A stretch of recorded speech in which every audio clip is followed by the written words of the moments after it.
Okay, हमने break से पहले जो है एक एग्जांपल सॉल्व की थी जिसमें हमने एक सिंपल छोटी सी पॉपुलेशन को डिफाइन किया था। लाइक उसका साइज 5 था और हमने उसमें डिफरेंट साइज मतलब 2 के जो है डिफरेंट सैंपल्स हमने ड्रॉ किए थे, और विद के साथ भी और विदाउट के साथ भी हमने पूरी लिस्ट भी बनाई सैंपल्स की, और उनके फार्मूलाज को यूज करके उनको काउंटिंग भी चेक की, वेरीफाई की, और उसके बाद हमने उन दोनों का अलग अलग सैम्पलिंग डिस्ट्रीब्यूशन भी कंस्ट्रक्ट कर लिया। अच्छा, अब अगर आपसे ये कहा जाए कि now this is a sampling distribution और इसका जो है अब आप मीन कंप्यूट करें, तो इसका मीन वही होगा जो हमने रैंडम वेरिएबल एक्स बार का मीन कंप्यूट किया था, बट नाउ थोड़ा सा लाइटली चेंज हो जाएगा क्योंकि वहां पे हमारे पास एक्स था, यहाँ पे एक्स बार। वहां पे हमने मीन का फॉर्मूला लिखा था समेशन एक्स पी एक्स, जिसको हमने एक्सपेक्टेड वैल्यू कहा था ना, एक्सपेक्टेड वैल्यू ऑफ एक्स, जिसको हम लिखा था समेशन एक्स पी एक्स। अब हम as it is expected value compute करेंगे एक्स बार की, summation X bar into P X bar. अगर मुझे इसका मीन निकालना है डिस्ट्रीब्यूशन का, मैं यहाँ पे एक और कॉलम डिफाइन करूंगा x bar into P X bar का। इसको इससे मल्टीप्लाई करूंगा, इससे इससे मल्टीप्लाई करूंगा, मल्टीप्लाई करके इसका जो सम होगा वो मुझे शो करेगा that is the mean distribution.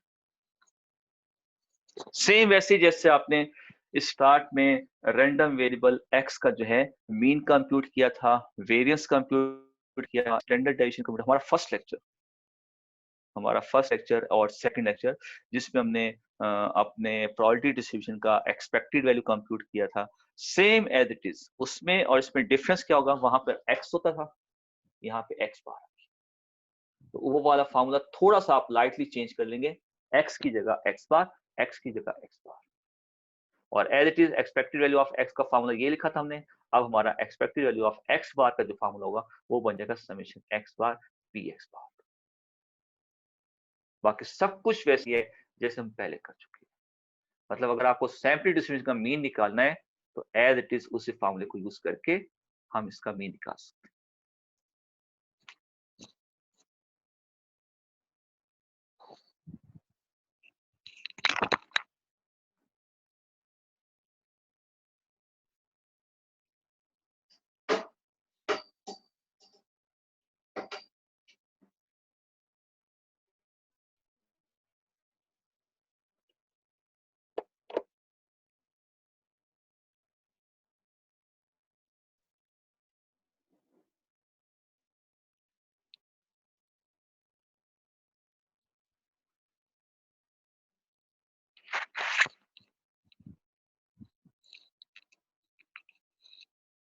Okay ji, next point की तरफ आते हैं।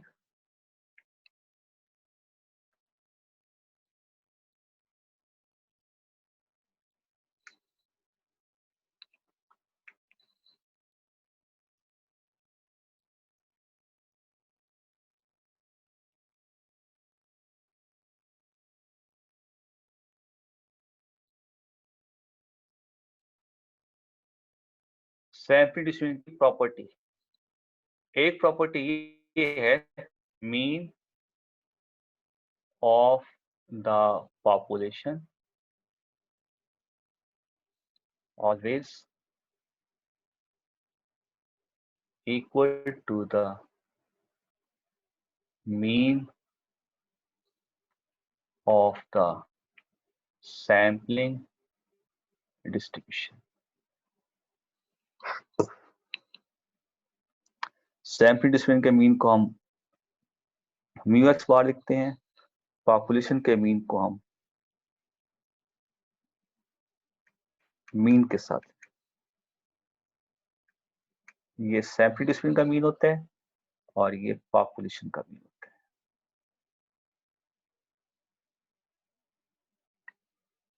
प्रॉपर्टी में ये लिखा हुआ है कि आप पॉपुलेशन का मीन निकालें या आप अपने सैंपलिंग डिस्ट्रीब्यूशन का मीन निकालें, आपके पास दोनों का आंसर जो होगा वो सिमिलर होगा।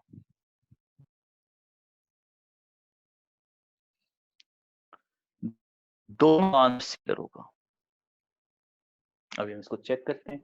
इसका मैं मीन निकालता हूं जी, ठीक है, इसका मीन निकालते हैं। अच्छा, वो सैम्पलिंग इज डन विद और विदाउट रिप्लेसमेंट, मतलब आपकी सैम्पल डिस्ट्रीब्यूशन विद रिप्लेसमेंट के साथ हो रही है या विदाउट के साथ हुई है। दोनों केसेस में सैम्पल डिस्ट्रीब्यूशन का जो मीन होगा वो पॉपुलेशन के मीन के इक्वल, उसको मल्टीप्लाई कर देते हैं। 1.5 अपॉन 10, 2/10, 5/10, 6/10, 7/10, 4/10, 4/5/10। ठीक है, आप इसका समेशन निकालें जरा, आप देखें इसका समेशन 3 आएगा। सर 2.5 नहीं आएगा? देख लो ना, सबको ऐड करो, ये सारी वैल्यूज ऐड करो, देखो 3 आएगा। 3 आएगा, एग्जैक्ट 3 आएगा। हाँ आएगा 3। पॉपुलेशन क्या थी हमारे पास? 1 2 3 4 5। अब जरा आप इसका मीन निकालो, इन सबको ऐड करो और 5 से डिवाइड कर दो।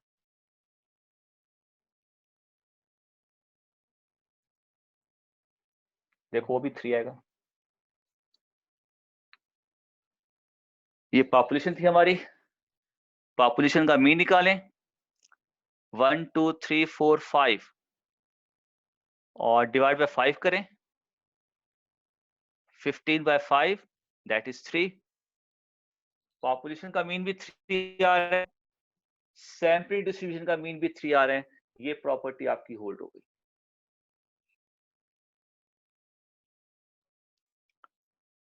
अच्छा, ये विद रिप्लेसमेंट विदाउट की डिस्ट्रीब्यूशन है। विद के साथ हमने डिस्ट्रीब्यूशन बनाई है, उसका भी आप चेक कर लीजिएगा, उसका भी एक्स बार पी एक्स बार निकालें, वो भी 3 आएगा, वो आप घर पे चेक कर लीजिएगा। तो सैंपल डिस्ट्रीब्यूशन का जो मीन होता है वो पॉपुलेशन के मीन के इक्वल होता है। ठीक है, आप पॉपुलेशन का मीन निकालें या इस टेबल का मीन निकालें, दोनों का आंसर सेम होगा। ये इसकी प्रॉपर्टी है सैंपल डिस्ट्रीब्यूशन की, कि अगर आपने सैंपल डिस्ट्रीब्यूशन को सही तरह से कंस्ट्रक्ट किया हुआ है, इसमें कोई भी मिस्टेक नहीं है, तो इसका मीन और पॉपुलेशन का मीन आपस में इक्वल। अगर इक्वल नहीं आ रहा तो इसका मतलब है यहाँ पे कोई मिस्टेक ही है, क्योंकि ये आंसर दोनों का सेम होगा। ये इसकी प्रॉपर्टी कह रही है। ओके जी, अब इसका वेरियंस हम देखेंगे। अगर आज की क्लास में टाइम मिलता है तो हम इसका वेरियंस कंप्यूट करेंगे, अदरवाइज वेरियंस हम नेक्स्ट क्लास में रखेंगे, मतलब मिड के बाद जो हमारी क्लास होगी, क्योंकि वेरियंस जो है हमने मिड में शामिल नहीं किया, मीन हमने शामिल किया मिड में। तो मीन आप देखें, डिस्ट्रीब्यूशन का मीन कैसे निकालते हैं, सैंपल डिस्ट्रीब्यूशन का मीन वही है जैसे हमने रैंडम वेरिएबल का मीन निकाला था। ठीक है, इसका मीन और पॉपुलेशन का मीन आपस में इक्वल होता है। ओके जी, अब हम अपने नेक्स्ट पॉइंट की तरफ आते हैं।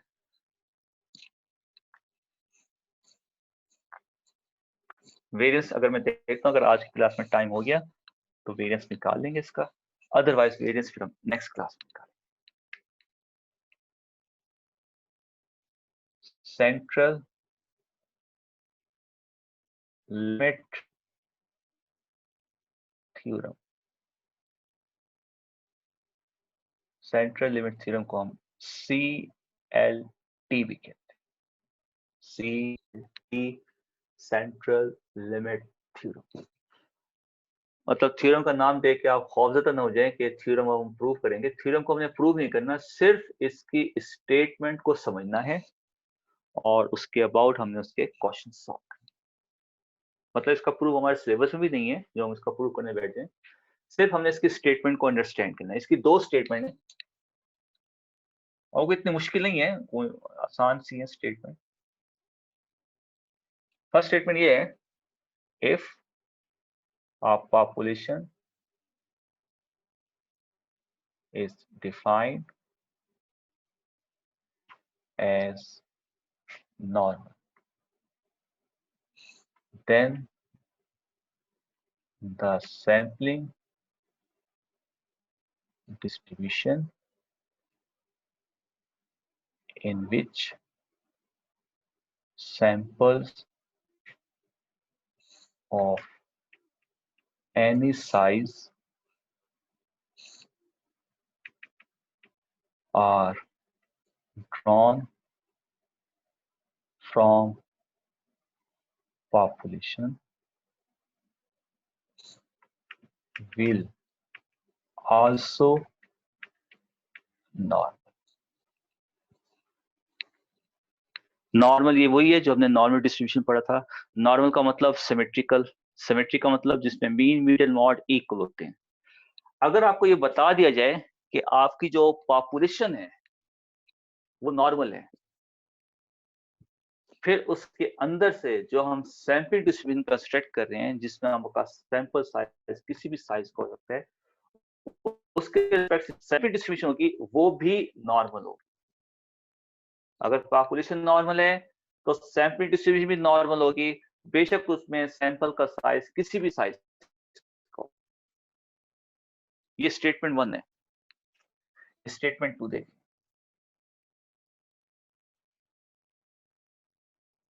if it is not defined that population is normal, अगर क्वेश्चन में ये नहीं लिखा हुआ कि हमारी पॉपुलेशन नॉर्मल है, then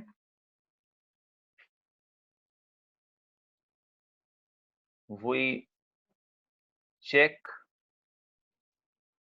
the size of samples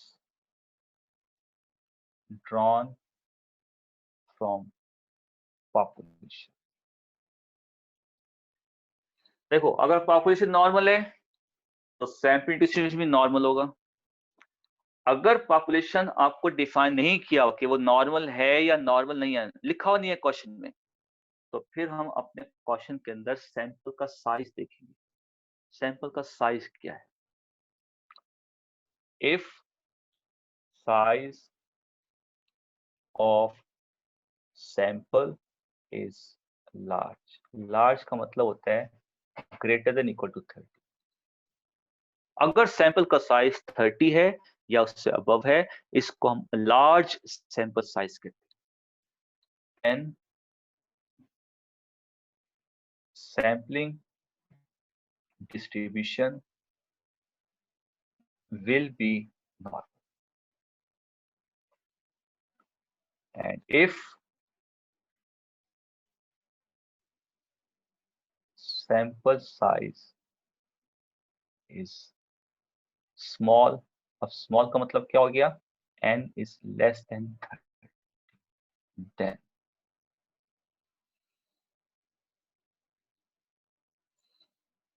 we can't say that sampling distribution is normal। फिर हम ये नहीं कह सकते कि हमारा सैंपल डिस्ट्रीब्यूशन नॉर्मल होगा। दो स्टेटमेंट है हमारे सामने, सेंट्रल लिमिट थ्योरम की दो स्टेटमेंट है। पहली स्टेटमेंट ये बता रही है कि अगर पॉपुलेशन नॉर्मल है तो सैंपल डिस्ट्रीब्यूशन भी नॉर्मल होगा। फिर हम साइज को नहीं देखेंगे, सैंपल के साइज को नहीं देखेंगे, वो लार्ज है वो स्मॉल है उसको चेक नहीं करेंगे। अगर क्वेश्चन में पॉपुलेशन नॉर्मल है तो सैंपल डिस्ट्रीब्यूशन भी नॉर्मल होगा। अगर क्वेश्चन में पॉपुलेशन के बारे में नहीं बताया हुआ कि वो नॉर्मल है या नॉर्मल नहीं है, नहीं है, कुछ भी गिवन नहीं है हमें पॉपुलेशन के बारे में कि वो नॉर्मल है या नहीं है, तो फिर हम सैंपल का साइज चेक करेंगे जो भी क्वेश्चन में गिवन होगा। अगर वो लार्ज है तो हमारा सैंपल डिस्ट्रीब्यूशन नॉर्मल होगा, और अगर वो लार्ज नहीं है स्मॉल है, फिर हम अपने सैंपल डिस्ट्रीब्यूशन को ये नहीं कह सकते कि वो नॉर्मल होगा। अच्छा, ऐसा फिर अगर है, अगर फर्स्ट स्टेटमेंट है, तो हम फिर अपने सैंपल्स मीन की प्रोबेबिलिटी, सैंपल मीन्स की प्रोबेबिलिटी, सैंपल मीन्स की प्रोबेबिलिटी ये वही चीजें हैं जो हमने नॉर्मल डिस्ट्रीब्यूशन के अंदर किया था, इसको हम फिर z के अंदर शिफ्ट कर सकते हैं। z वही नॉर्मल डिस्ट्रीब्यूशन वाला फॉर्मूला।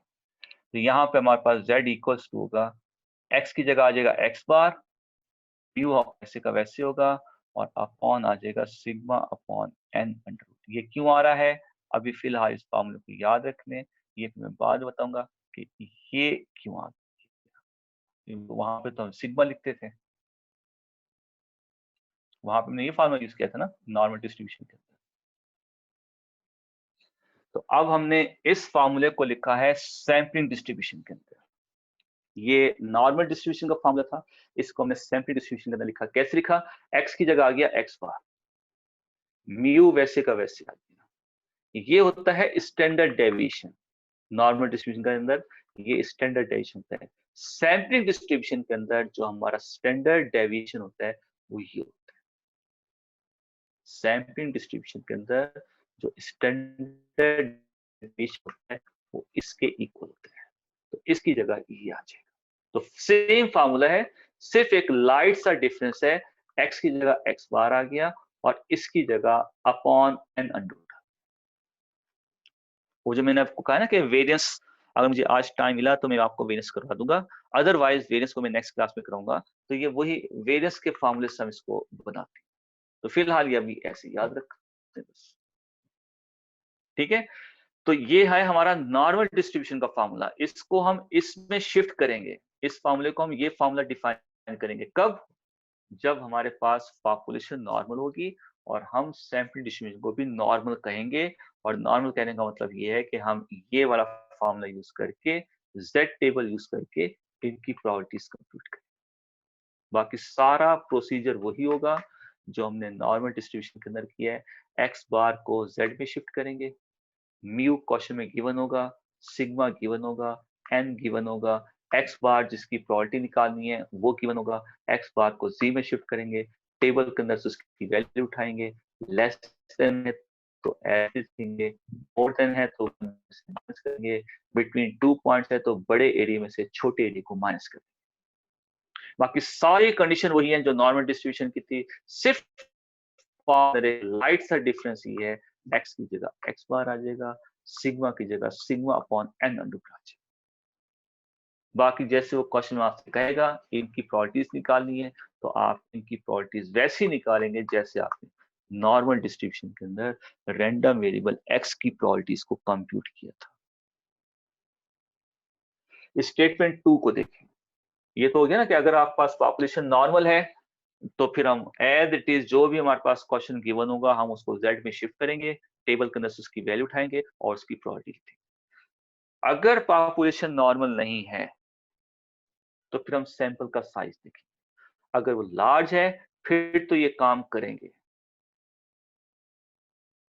और अगर वो स्मॉल है फिर ये काम आप नहीं कर सकते। फिर आप लिख देंगे कि हम इस क्वेश्चन को नॉर्मल नहीं कह सकते। अगर नॉर्मल नहीं कह सकते तो हम वो नॉर्मल वाला टेबल यहाँ पे यूज करके इनकी प्रॉपर्टीज को कंप्यूट नहीं कर सकते। Simple is that. अगर पॉपुलेशन नॉर्मल है तो हम ये काम कर सकते हैं विदाउट एनी हेजिटेशन।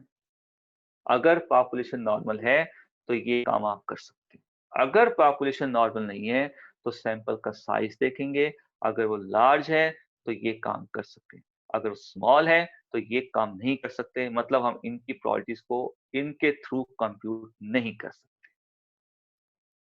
इस क्वेश्चन को हम फिर सॉल्व नहीं कर सकते।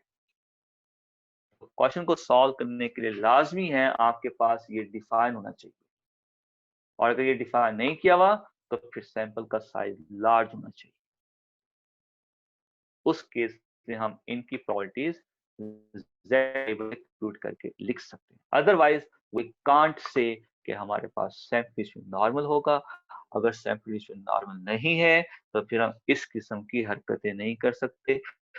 वेरिएबल को जी में शिफ्ट करें, जी का टेबल यूज करें, वहां से प्रॉपर्टीज उठाएं और हम कह दें कि इसकी प्रॉपर्टीज। जब सैंपल का साइज लेस होगा हम इस क्वेश्चन को फर्दर सॉल्व नहीं कर सकते। अब मैं आपके सामने एक प्रॉब्लम लिखता हूं। उस प्रॉब्लम के अंदर हमारे पास ये पैरामीटर्स होंगे और वो हमें इस टाइप के क्वेश्चन का कहेगा कि इसकी प्रोबेबिलिटीज निकालें। फिर हम उसमें ये कंडीशन चेक करेंगे। ठीक है, ये कंडीशन में अगर नजर आ गई तो फिर हम अपने रैंडम वेरिएबल x को z में शिफ्ट करेंगे इस फॉर्मूले से। फिर z का टेबल यूज करेंगे, की प्रोबेबिलिटीज निकालेंगे, उनके एरियाज निकालेंगे, वही हमारी प्रोबेबिलिटीज होंगी। ठीक है जी, अब हम आते हैं अपने प्रॉब्लम की तरफ।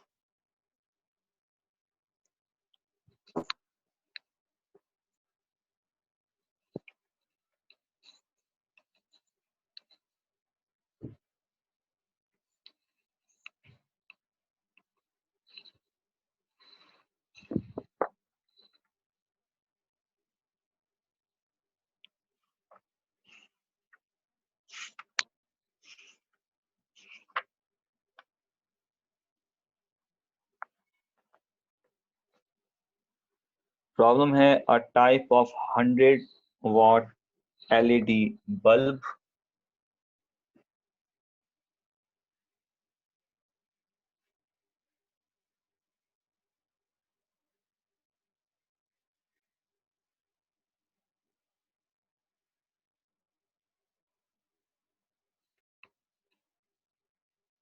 has been found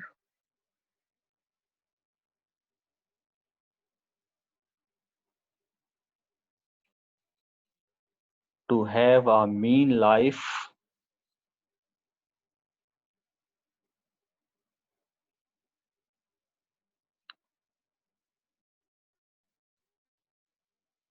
of 2000 hour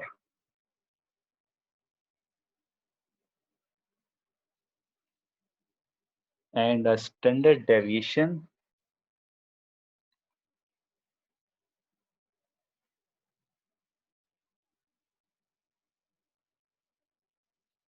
of 250 hours.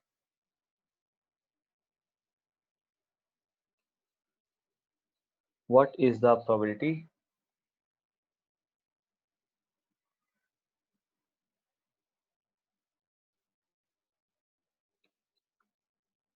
that a sample of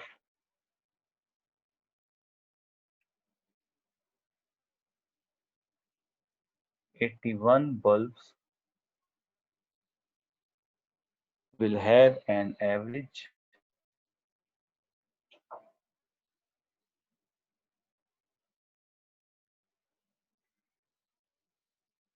life of 100 watt LED bulbs will be fewer than 1920 hours, B part more than 2005 hours,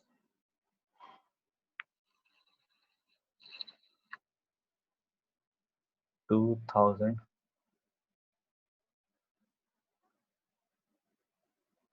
2200 कर दें इसको, और सी पार्ट कर दें between 1900 and 2000,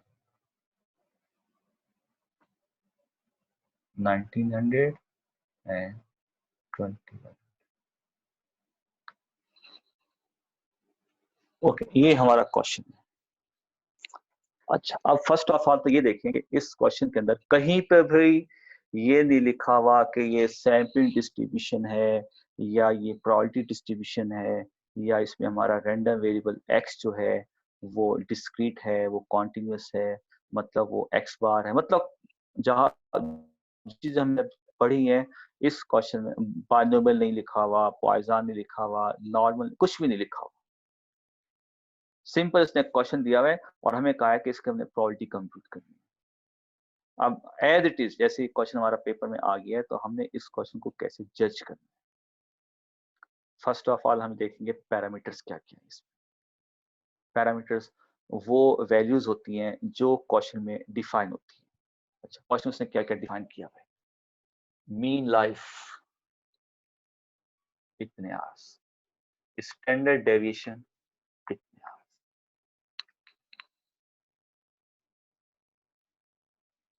तो हमें दो पैरामीटर मिलते हैं, एक मीन और एक स्टैंडर्ड डेविएशन। दो पैरामीटर हमें ये बता रहे हैं कि ये नॉर्मल डिस्ट्रीब्यूशन का क्वेश्चन है।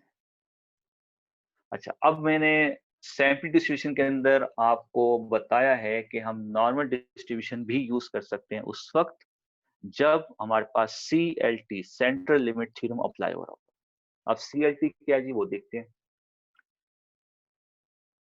CLT के बाद उस यूज होगा जब आपके पास इस क्वेश्चन के अंदर सैंपल का साइज डिफाइन,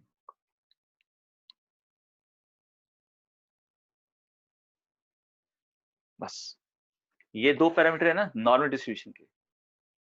इसके साथ अगर वो क्वेश्चन में आपको सैंपल का साइज डिफाइन कर देता है, इनके साथ आप समझें ये सैंपल डिस्ट्रीब्यूशन का क्वेश्चन, ये सेंट्रल लिमिट का क्वेश्चन, सेंट्रल लिमिट थ्योरम का, ये नॉर्मल डिस्ट्रीब्यूशन का क्वेश्चन नहीं है, ये सैंपल डिस्ट्रीब्यूशन का क्वेश्चन। अगर ये दो पैरामीटर और सैंपल का साइज आपको मिल जाए तो फिर इसमें और एक निशानी देखिए, हमने प्रोबेबिलिटी करनी, sample of 81 bulbs will have an average of 100। हमने एवरेज की प्रोबेबिलिटी निकालनी है, हमने x बार की प्रोबेबिलिटी निकालनी है, एवरेज की प्रोबेबिलिटी निकालनी है, x बार की प्रोबेबिलिटी निकालनी है हमने। जबकि हम नॉर्मल डिस्ट्रीब्यूशन के अंदर,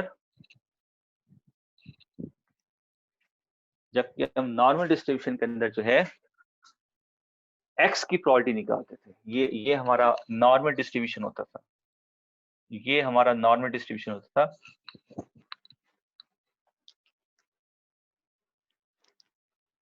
ये हमारा नॉर्मल डिस्ट्रीब्यूशन होता था। अब हम इसकी प्रोबेबिलिटी निकालेंगे, मतलब प्रोबेबिलिटी ऑफ एवरेज। उसने लिखा हुआ है क्वेश्चन के अंदर एवरेज की प्रोबेबिलिटी निकालनी है।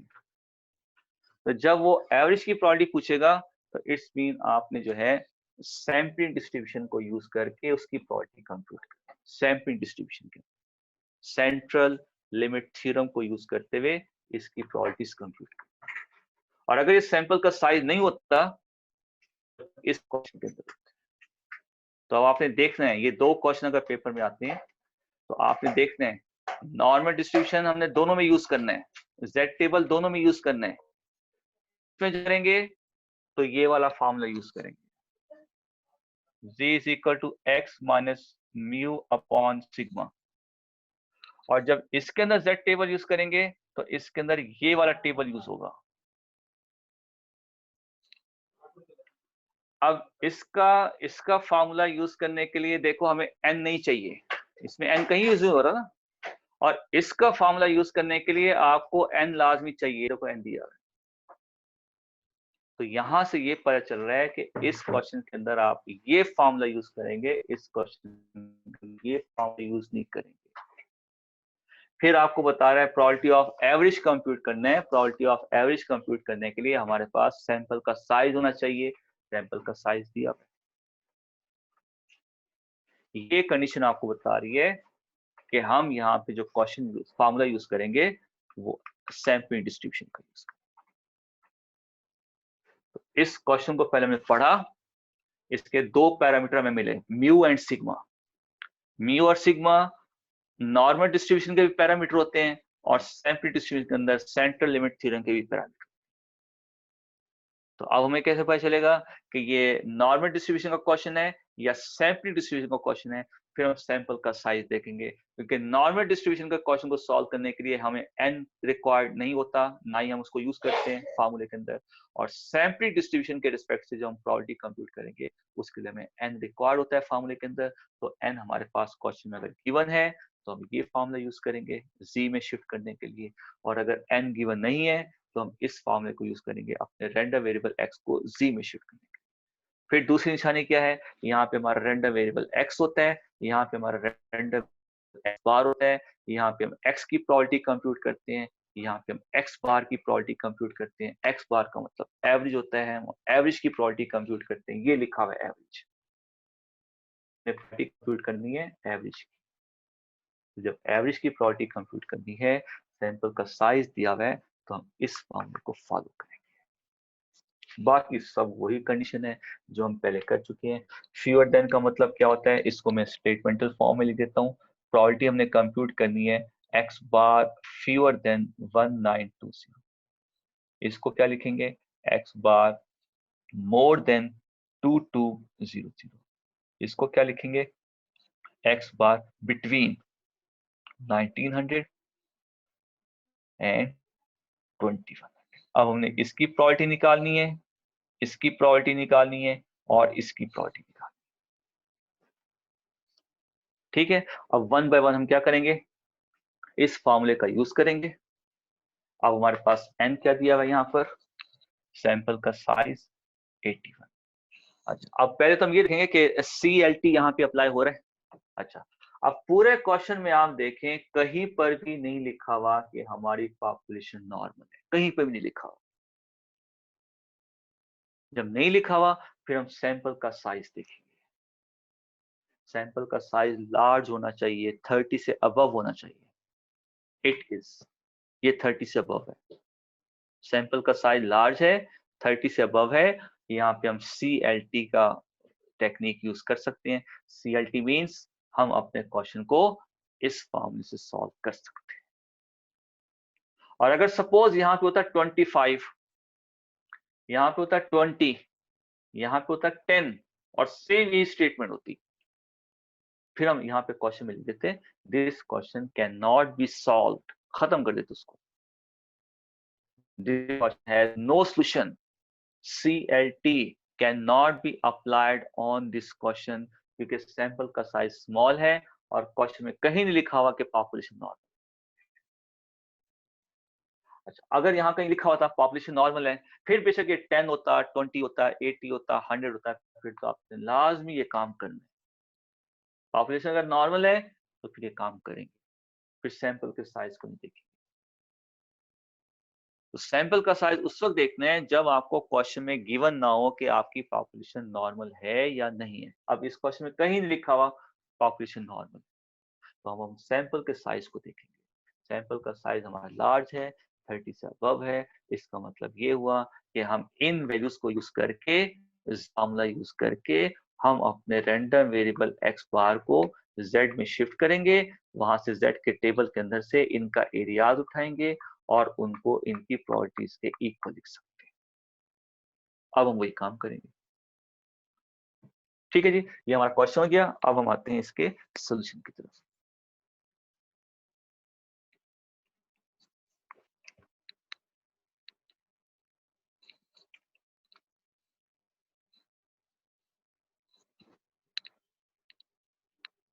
पार्ट ए में हमने प्रोबेबिलिटी कंप्यूट करनी है, हमारा रैंडम वेरिएबल x जो है वो 1920 से लेस है।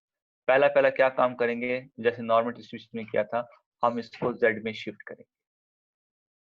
किस तरह से शिफ्ट करेंगे, इस फॉर्मूले को लिखकर इसमें वैल्यूज पुट कर दें। x बार को 1920 ले लें और म्यू आपका हो गया 2000 और सिग्मा हो गया 250 और n हो गया 81 का स्क्वायर। तो यहाँ से z की वैल्यू निकाल लें, ये 80 हो गया और 250 अपॉन 81 का स्क्वायर 9 हो गया, 720 अपॉन 250 हो गया। इसको डिवाइड कर दें, 70 डिवाइडेड बाय 250, ये आपके पास वैल्यू आ गई 3, एग्जैक्ट 3। तो एग्जैक्ट 3 आई है तो हम z को लिख देंगे 3.00। सर नेगेटिव आएगी। नेगेटिव में आएगी जी, बिल्कुल आएगी, नेगेटिव में आएगी। ठीक है, नेगेटिव 3.00 वैल्यू आ गई। अब हम टेबल में जाएंगे, नेगेटिव 3.0 के सामने z टेबल के अंदर नेगेटिव 3.0 के सामने और 0.00 के नीचे हम इस एरिया को उठाएंगे।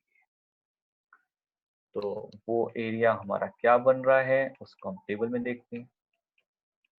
जी आप जरा देख के मुझे बताएं कि क्या वैल्यू आ रही है। सर डिवाइड करने के बाद 2.88 आ रहा है। डिवाइड करने के बाद 2.88 आ रहा है। यस, -2.88। अच्छा 720 है, मैंने 750 लिख दिया। अच्छा अच्छा 720 डिवाइड बाय 250 2.88 बिल्कुल सही है। 2.8 मैंने वो 750 ले लिया था और ये माइनस को। तो आप क्या करेंगे, -2.8 के सामने देखेंगे और 0.08 के नीचे देखेंगे।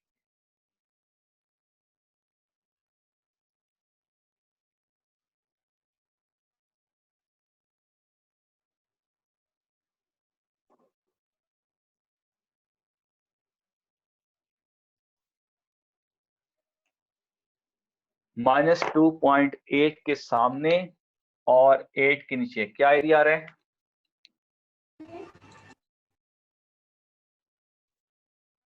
0.00199। 00199 लेस देन है एज इट इज, ये इसकी प्रॉपर्टी होगी। एज इट इज ये इसकी प्रॉपर्टी होगी, क्योंकि लेस देन के अंदर आपको पता है हम जो है एरिया को चेंज नहीं करते, जो भी हमारे पास एरिया होता है हम उसी को अज्यूम कर लेते हैं।